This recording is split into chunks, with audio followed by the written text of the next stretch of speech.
नमस्कार, मी सुभाष दिनकरराव कासनगोटवार, भारतीय जनता पक्षाचा उमेदवार आहे. येणाऱ्या महानगरपालिका निवडणुकीमध्ये तुकुम प्रभाग क्रमांक 1 मधून ड गटातून निवडणूक लढवत आहे.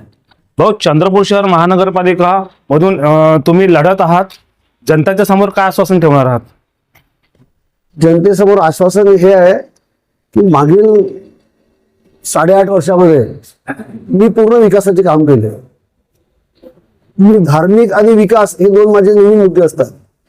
समाजाला समाजाने जोडणे, वंदनीय राष्ट्रपती महाराज, श्री माताजी निर्मला देवी, श्री स्वामी समर्थ असे अनेक संघटनांच्या माध्यमातून मी समाजाशी जोडण्याचं काम केलं आहे. नगरसेवक म्हणून विकास कार्य करण्याकरता या प्रभागामध्ये मी 29 ओपन स्पेस बगीचे निर्माण केले, 12 सभागृह केले, गुरुदेव सेवा मंडळाला सभागृह दिले, पतंजली योग समिती, भारत स्वाभिमानला शेड बनवून दिले. जे आज योगा शिबिर सुरू आहे. या प्रभागामध्ये रस्त्यांचं काम केले, नाल्यांचे काम केले, 70% भूमिगत नाल्या झाल्या. आणि हे सर्व करत असताना हा एकमेव प्रभाग आहे चंद्रपूरचा, जो मी अभिमानाने सांगू शकतो. वंदनीय राष्ट्रपती महाराज प्रवेशद्वार, हनुमान नगर प्रवेशद्वार, तुलसीनगर प्रवेशद्वार आणि वृंदावन नगर प्रवेशद्वार हे 4 प्रवेशद्वार मी केले. असा महानगरपालिकेतील एक नगरसेवक. स्वच्छ प्रभाग, आदर्श प्रभाग आणि उत्कृष्ट नगरसेवक हे तिन्ही पुरस्कार मला मिळाले. स्वच्छ प्रभाग, आदर्श प्रभागचं 30 लक्षाचा विकासाचा मला पुरस्कार मिळाला आणि त्यामधून मी श्री स्वामी समर्थ दिंडोरी पीठाचं एक सभागृह मी बनवून दिलं. हे सर्व काम करत असताना या वार्डाला स्वच्छ कसा ठेवायचा या प्रयत्न केला. मी नगरसेवक बनलो तेव्हा 58 झेंड्या होत्या. 6 झेंडीवर आम्ही आलो. अजून भविष्यामध्ये कमी करू. भविष्यात एक शब्द मी करणार आहे, तो मी ठरवून बसला आहे. 3 एप्रिल 2022ला अमृतचं उद्घाटन झालं.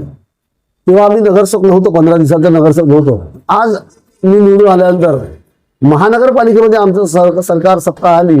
मी अमृतचं पाणी 1 दिवसाआड जे देणं सुरू आहे ते मी रोज देण्याकरता पूर्ण शक्तीने प्रयत्न करेन. प्रभागातल्या पूर्ण नाल्या भूमिगत करेल. हा प्रभाग आज जरी स्वच्छ आदर्श प्रभाग आहे, पण हा प्रभाग वृंदावन नगर, तुलसीनगर, राष्ट्रनगरच्या काही थोड्या समस्या समजा सोडल्या, मी सर्वात सुंदर प्रभाग करेल. नगरसेवक म्हणून अभिमान आहे. वृंदावन नगर, तुलसीनगर, राष्ट्रनगरमध्ये डिझास्टर मॅनेजमेंट ऑफ इंडियाकडून 22 कोटीच्या नाल्यांचं माझं काम सुरू आहे. महानगरपालिकेमध्ये निधी कमी असतो, पण मी आमदार निधी असो, खासदार निधी असो, नगरोत्थान आहे, केंद्र सरकारच्या योजनांचा निधी आहे, राज्य सरकारच्या योजना निधी आहे, खनिज निधी आहे, नगर विकासचा निधी आहे.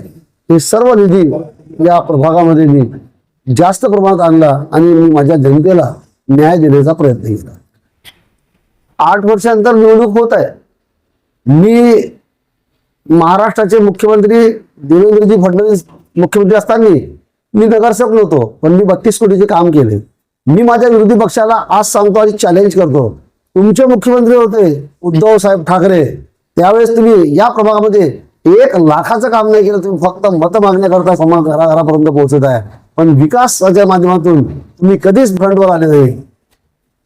भाऊ, जनतेने काल तुमच्या बॅनरवर शेण फेकलेलं आहे, तर ह्या चॅनलच्या माध्यमातून जनतेला तुम्ही काय सांगणार आहात? या प्रभागामध्ये माझे सर्वांशी चांगले संबंध आहे. फेकणार आहे तो सुद्धा माझ्या जवळचा आहे.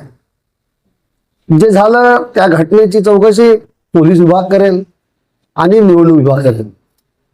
मी अजूनपर्यंत पोलीस स्टेशनमध्ये रिपोर्ट दिला नाही. मला PI साहेबांचा फोन आला, रिपोर्ट द्यायला तुम्ही या म्हणून, पण कारवाई सुरू आहे. 15 तारखेला निवडणूक आहे. जनतेला काय अपील करणार आहात तुम्ही? जनतेला अपील करेल की तुमचं मत विकासासाठी. विकास हा सर्वोच्च मुद्दा आहे. विश्वरत्न डॉक्टर बाबासाहेब आंबेडकरांनी घटना बनवली तेव्हा नगरपालिका, नगरपंचायत, ग्रामपंचायत, महानगरपालिका या अशा स्वायत्त संस्था बनवल्या ज्या विकासाचं काम, जनतेच्या विकासाचं काम त्या संस्था करेल.